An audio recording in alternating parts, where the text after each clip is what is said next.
Following on from The Walking Dead, AMC has produced another effort into the horror genre.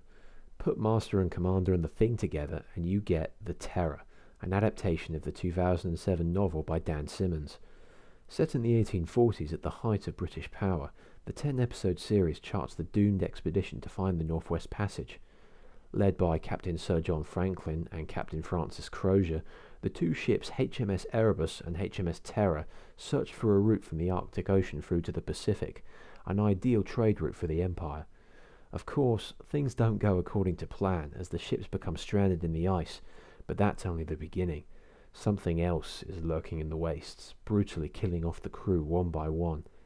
From the moment the series begins, you already know how it ends, as the opening text grounds the plot in real history. For the most part, the 10 episodes take place in the Arctic Ocean, occasionally shifting to flashbacks to give some background detail. For the cast, we have three main leads. Kieran Hines plays John Franklin, a highly decorated man at the sea. Franklin is the embodiment of British Empire exceptionalism, ferociously committed to furthering its prestige. He seems dismissive of the danger and is confident that the ships will find a way through. And now is our moment to stride through them to our glory and to our destiny. I have set a course south, southwest. We will see the North American mainland within a fortnight, gentlemen.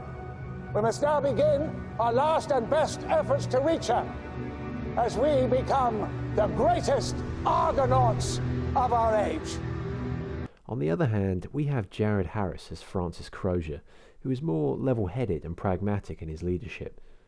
The audience roots for him far more as a result. Is there anything special you require, sir? More open water, clear to the Pacific, and then we can go home. We're close, sir. Be careful how you use that word. Close. This is the Discovery Service. Close is nothing. It's worse than nothing.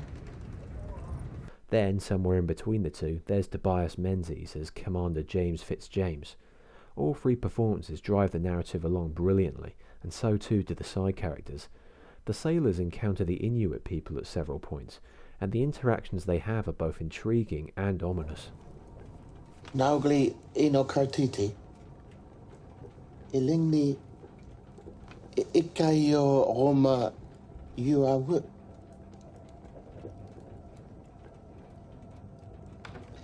Ikayo Roma COVID. Umihat arlagotikuk.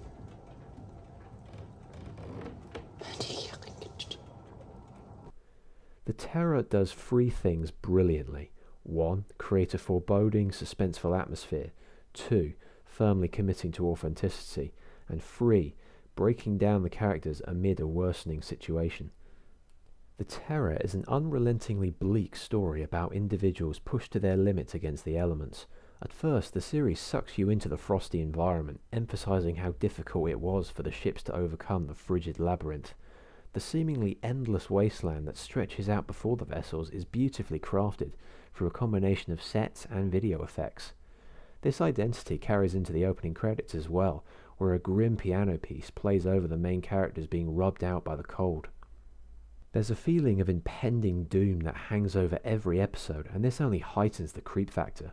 Then you have the monster itself, which the series wisely keeps hidden for a while before revealing it in full.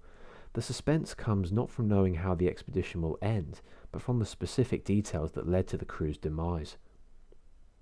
As a period piece, The Terror looks to tell its story as realistically as possible. In the pilot episode, we're given a great sense of how the ships work, both of which were built as full physical sets. We see the cabin crew eating informally, and the high-ranking officers dining in luxury. Immediately, there's a hierarchy established that allows the viewer to clearly identify the characters. The costume work is superb, the elaborate decorations on the officers showing off their grand reputations and experience on the high seas. We see just about every aspect of naval life, from recreation And so say all of us, and so say all of us, praise the jolly good fellow, praise the jolly good to discipline.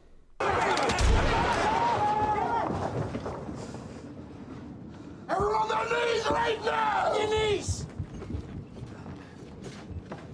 Across the 10 episodes, the Terror layers a gradual deconstruction of any salvation or success. It's the same format used by Aliens and Predator. Take a group of overconfident characters and bring down their morale notch by notch.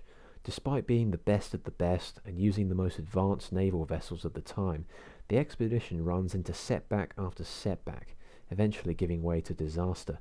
The cast's portrayal of this slow, agonizing breakdown is excellent. While at first the crew are filled with high hopes and imperialist glory, Company, 3 cheers! Hip hip! Hooray! Hip hip! Hooray! Hip hip! Hooray! this soon gives way to full-on paranoia. If it wasn't for us being downwind of them, that would have been it for us too. Do it then.